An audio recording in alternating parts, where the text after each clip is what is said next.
కదా వాళ్ళ ప్రకటన చాలా గౌరవపూర్వకంగా తిరస్కరిస్తున్నాం ఈ ఆహ్వానాన్ని, రామజన్మభూమి ట్రస్ట్ ఆహ్వానాన్ని అని చెప్పారు. పైగా ఇదేదో ఒక మార్కెటింగ్ స్ట్రాటజీగా బీజేపీ ఉపయోగించుకుంటుందనే ఒక ఆరోపణ కూడా చేశారు. కరెక్ట్. అది ఇప్పుడు నేను అడిగే ఒకటే ప్రశ్న కాంగ్రెస్ వాళ్ళ దగ్గర, మీరు రాముడు లేదని జన కదా, lord Rama does not exist అని మీరు అఫిడవిట్ కూడా ఇచ్చారు ఒకసారి కోర్టులో. అట్టున్నప్పుడు బీజేపీ వాళ్ళు తీసుకెళ్ళారు, దాంట్లో తప్పేముంది? మీరు సర్దార్ పటేల్ని మీరు అసలు కేర్ చేయలేదు, ఆయన పక్కన పెట్టేశారు. భారత ఎప్పుడు ఇచ్చారు ఆయనకి, ఆయన బీజేపీ వాళ్ళు ఎత్తుకెళ్ళారు, దాంట్లో తప్పేం లేదు. అది చేసిన వాళ్ళ ఆపర్చునిటీకి వాళ్ళు దాని ప్రకారం సోనియా గాంధీనే పిటిషన్ వేశారు కదా స్వయంగా. అదే. సో ఈ ప్రశ్నకి ఇప్పుడు ఈ ఆహ్వానం వచ్చింది ఎవరి దగ్గర నుంచి వచ్చింది? ట్రస్ట్ దగ్గర నుంచి వచ్చింది. బీజేపీ వాళ్ళు ఇచ్చారా? ఇవ్వలేదు. ఆర్ఎస్ఎస్ వాళ్ళు ఇచ్చారా? ఇవ్వలేదు. బజరంగ్ దళ్ వాళ్ళు ఇచ్చారా? ఇవ్వలేదు. ఇది ట్రస్ట్ వాళ్ళు వెళ్ళి ఇన్వైట్ చేశారు ఎవరైనా ముగ్గురిని, సోనియా గాంధీ, మల్లికార్జున్ ఖర్గే, అధీర్ రంజన్ చౌదరి. అంటే only office bearer, senior office. అది కాకుండా సీతారాం యెచూరి, ఆయన పేరులోనే సీతారాం ఉంది కానీ ఆయన మళ్ళీ అంటున్నాడు రాముడు లేడు అంటున్నాడు ఆయన. అది ఆయన పాప వాళ్ళ అమ్మ నాన్న చేసినప్పుడు ఎందుకు వేశారో మా పేరు అర్థం కావట్లేదు. కానీ కాంగ్రెస్ ఇది ఎందుకు చేసింది అనేది మన తెలుగు రాష్ట్రాల్లో చాలా మన వ్యూవర్స్కి దీని గురించి డీటెయిల్స్ తెలియదు. వాళ్ళేమనుకుంటున్నారంటే ఇది సోనియా గాంధీ వాళ్ళ ఒక స్ట్రాటజిక్ మూవ్గా బీజేపీ ఫంక్షన్ని బాయ్కాట్ చేయడానికి చేస్తాం అనుకున్నా. కాదు. ఈ ఇన్విటేషన్ ఇచ్చే కన్నా ఒక వారం ముందు కేరళలో ఇండియన్ యూనియన్ ముస్లిం లీగ్ అని ఒక పార్టీ ఉంది, మొహమ్మద్ అలీ జిన్నా పార్టీ. ఇది పాకిస్తాన్కి వెళ్ళే ముందు జిన్నా వాళ్ళకి హ్యాండ్ ఓవర్ చేసి వెళ్ళాడు, తీసుకురా బాబు నువ్వు ఆడుకో అని చెప్పేసి. ఈ ఇండియన్ యూనియన్ ముస్లిం లీగ్కి కేరళలో ఒక 10 నుంచి 12 అసెంబ్లీ సెగ్మెంట్స్ వాళ్ళ దగ్గర ఉంది. అది కాకుండా 3 లోక్సభ సెగ్మెంట్స్ వాళ్ళ దగ్గర ఉంది. దగ్గర ఉందంటే మన ఓల్డ్ సిటీ లాగా ఎంఐఎం పాకెట్లో ఎట్లా ఉంటుందో 7 సీట్లు అసెంబ్లీలో, అది కాకుండా 1 సీటు హైదరాబాద్ సిటీ, అది ఎప్పుడు వాళ్ళ దగ్గరే ఉంటుంది, వాళ్ళకే పడుతుంది ఓట్లు.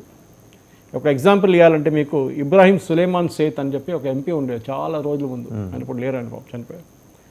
ఆయన కేరళ నుంచి ఐయుఎంఎల్ టికెట్ మీద పోటీ చేస్తుండే.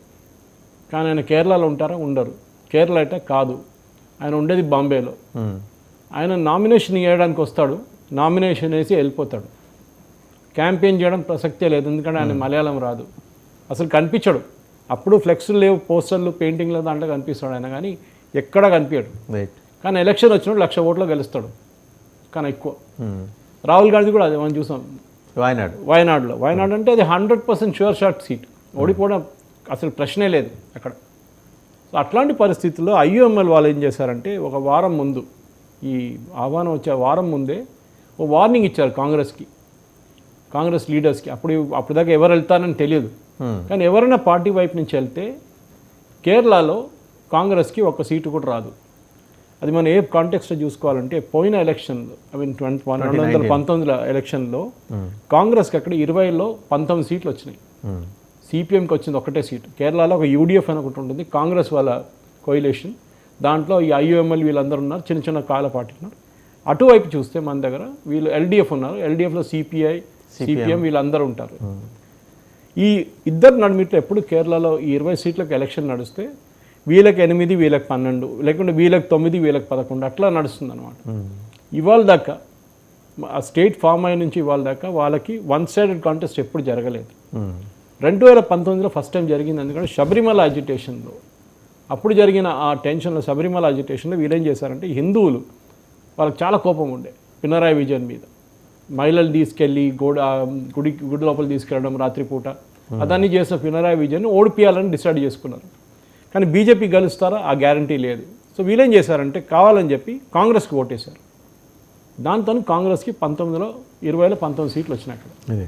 ఈసారి అది రాదు, అది ఒక తగ్గుతుంది న్యాచురల్లీ, 12-13 రావచ్చు. కానీ అది కూడా మీరు అయోధ్యకి వెళ్తే నార్త్ కేరళ అంటే మలబార్ సైడ్ ఉన్న సీట్లు అది కూడా రావని చెప్పి ఇండియన్ యూనియన్ ముస్లిం లీగ్ వార్నింగ్ ఇచ్చేస్తారు. దాంట్లో అన్నిటికంటే crucial seat Rahul Gandhi seat, Wayanad. అంటే ఆయన కొత్త సీట్ చూసుకోవాల్సి వస్తుంది, అక్కడ ఆయనకి గెలవడం ప్రసక్తే లేదని చెప్పి ఒక రాములు గారి గుడి రాహుల్ గాంధీ గారి సీటుకి ఎసరు పెట్టిందనమాట. అదే అంట.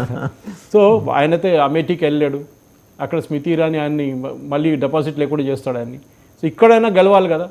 సో వీళ్ళని డిసైడ్ చేశారంటే అఫ్కోర్స్ కాంగ్రెస్ లీడర్షిప్కి డిసిషన్ తీసుకోవడానికి ఎక్కువ సోనియా గాంధీ డిసైడ్ చేస్తుంది, రాహుల్ గాంధీ డిసైడ్ చేస్తారు. ఖర్గే గారికో అధీర్ రంజన్ చౌదరికి అసలు వాయిసే లేదు, వాళ్ళు ఏం చేయలేరు. ఒక ఖర్గే గారికి పార్టీ ప్రెసిడెంట్ ఉన్న ఒక బీ ఫామ్ కూడా ఇష్యూ చేయలేడు ఆయన, అన్లెస్ సోనియా గాంధీ పర్మిషన్ ఇస్తే రాహుల్ గాంధీ పర్మిషన్ ఇస్తేనే చేస్తాడు అంతే.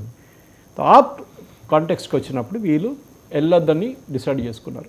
కానీ ఇది ఎందుకు చేశారు మనం ఆబ్వియస్లీ చెప్తున్నాం కేరళ వైపు చూస్తే, ఎందుకంటే 55 సీట్లు వాళ్ళకి వచ్చిన పోయినసారి వచ్చిన 2019లో 55లో 19 సీట్లు కేరళ నుంచి వచ్చింది. అంటే మిగతా సీట్లు 36 సీట్లలో నార్త్ ఇండియా మొత్తం కలిపితే కూడా, సౌత్ ఇండియాలో కర్ణాటక కలిపితే కూడా 30 సీట్లు వాళ్ళకి వచ్చింది. ఈ 30 సీట్లు పెట్టుకొని నెక్స్ట్ టైం కేరళ నుంచి 19/8 అయింది అనుకోండి, అక్కడే 11 సీట్లు పోయినాయి. అక్కడే 10 పోయాయి అనుకుంటాం కనీసం. సో ఇది పోతే మళ్ళీ నార్త్ ఇండియాలో వస్తుంది, అక్కడ రాదు. ఎందుకంటే అక్కడ బీజేపీ స్వీప్ చేసి అక్కడ బీజేపీ ఇదే క్యాంపెయిన్ తీసుకుంటే మీరు అడిగిన ప్రశ్నకి బీజేపీ దీన్ని మార్కెటింగ్ టూల్గా డెఫినెట్గా యూజ్ చేసుకుంటారు. మంచి ఏ పరిస్థితి వాళ్ళ నార్త్ ఇండియాలో ఎక్కడెక్కడ జై శ్రీరామ్ క్రౌడ్ ఉందో అక్కడ వాళ్ళు డెఫినెట్గా వాడుకుంటారు ఈ 20